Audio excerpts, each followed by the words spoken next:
আমাকে দুইটা লাঠি আমার কানগুলো পরীক্ষা করাতে হবে। দেখেন আমার এই যে টুট বলতেছেন যে 5ই আগস্টে যে পুলিশ অনেক পুলিশ মারা গেছে, আজকে আপনি মারা যাবেন। আমার কাছে বলতেছে মব সৃষ্টি করতে। আমি বলি এই সব লোকের ধরা আমরা বড় বড় লড়াই করতেছি। মিথ্যা বলা মহাপাপ।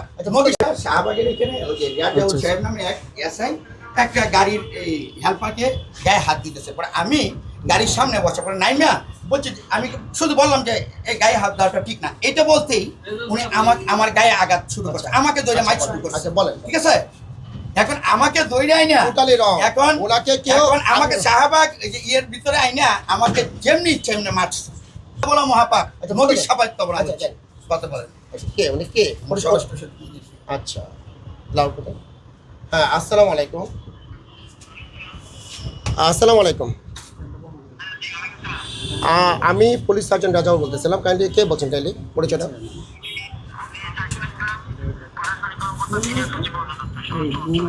আচ্ছা প্লিজ কাইন্ডলি স্যার, আপনাকে আমি অবহিত করতেছি। এই ব্যক্তি আপনার কি আমি জানি না। এই ব্যক্তি অ্যাকচুয়ালি কী পরিচিত না, উনি বলতেছেন উনি 2006 সালে উনি নাকি চাকরিচ্যুত আর কি। উনি যেটা বললেন আমাকে যেটা 2006 চাকরি আমাকে যেটা বললো আর উনি আমার কার্ড দেখাচ্ছি। আচ্ছা আমি বলি স্যার যেটা বলে আমি বলি কাইন্ডলি। ব্যাপারটা হয়েছে আমরা ওইখানে যেটা রোড অবস্ট্রাকশন করতেছি যে গাড়িগুলো, সেগুলোর প্রতি আমরা প্রসিকিউশন দেওয়ার জন্য আমরা গাড়িগুলো চেক করতেছি।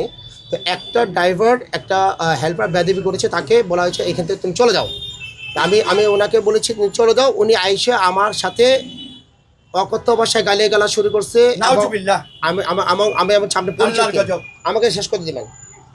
আমি ওইটা করার পরে আমি বললাম যে আমি যখন আমার বডি অন ক্যামেরা অন করেছি, আমার বডি অন ক্যামেরা উনি কেড়ে নিয়েছেন, কেড়ে নিয়ে ফেলে দিয়েছেন, ফেলে দিয়ে ক্যামেরাটা নিয়ে গেছেন এবং ওনার মোবাইলটা উনি অন করেছেন।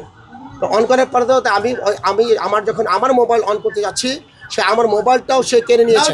আমি বলি কেড়ে নিতে যাচ্ছেন, তখন আমি তাকে আমাকে বলতে দেবেন।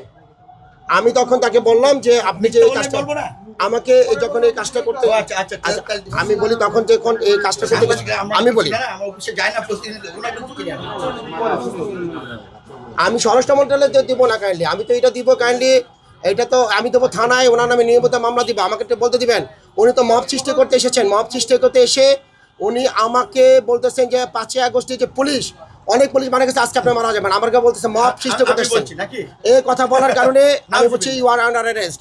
উনি আমার অস্ত্রতে টান দিয়েছেন আমাকে, যখন আমি আমাকে সেভ করার জন্য এবং আমার পোশাককে সেভ করার জন্য আমি আমার অস্ত্র হাত দিয়েছি। হাত দেওয়ার পরে উনি অস্ত্র দিয়ে টান দিতে, তখন আমি ওনার কলার ধরেছি। কলার ধরে ওনাকে আমি অ্যারেস্ট করতে যাচ্ছি। উনি আরো 4-5 জনকে নিয়ে আমাকে অ্যারেস্ট করেছেন। সমস্যা নেই, ওখানে ভিডিও ফুটেজ আছে। উনি মব সৃষ্টি করেছেন। আমি বলি যদি স্বরাষ্ট্র মন্ত্রণালয়ে উনি চাকরি করে থাকেন, উনি কোন পদবিতে চাকরি করেন? কাইন্ডলি কোন পদবিতে চাকরি করেন?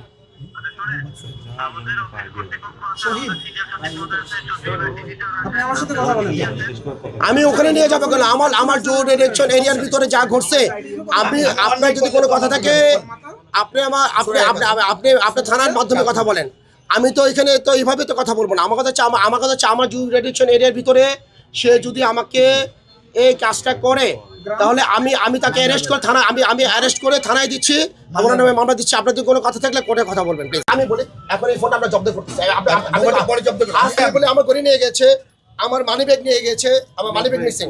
মানি ব্যাগ আমি বলি মানি ব্যাগে আমি বলি আইডি কার্ড, আমার বুড়ে আইডি কার্ড, আমার টাকা পয়সা ছিল 30 থেকে 40,000 টাকা ছিল। আমার হাত দিচ্ছে কারণ কিছু ব্যক্তিগত ভালো না।